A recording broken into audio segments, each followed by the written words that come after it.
Kita buat servis, kalau untuk meja servis kita akan kunci gas dulu, pump down. Bila pump down, dia akan tutup belah valve suction. Suction pipe kecil, ingat situ. Suction discharge. Jadi suction tu pipe kecil, discharge pipe besar. Untuk minyak dengan gas. Dekat ni, dekat ada pump.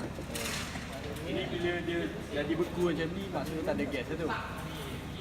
Itu tutup pipe. Boleh bagi dia tengok sekejap ke okey? Boleh anda tengok boleh boleh. Yang ni maknanya tak ada gas. Kalau anda tengok dia froze dia punya pipeline dia. Dia jadi frost macam tu.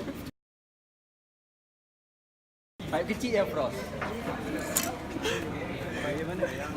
Yang kecil. Ni suction, ni discharge. Dia sedut bila dah habis. Untuk kunci gas ni, tutup yang kecil dulu. Tutup yang rapat. Lepas tu dalam 5 saat ke 5 saat lah. Lepas tu tutup yang besar. Untuk kita simpan gas masuk dalam ni. Dalam kompresor. Tutup habis lah. Tutup habis semua. Buat kunci gas ni patut 2 orang lah. Untuk tutup kan, bila kita dah kunci semua kena off. Off unit.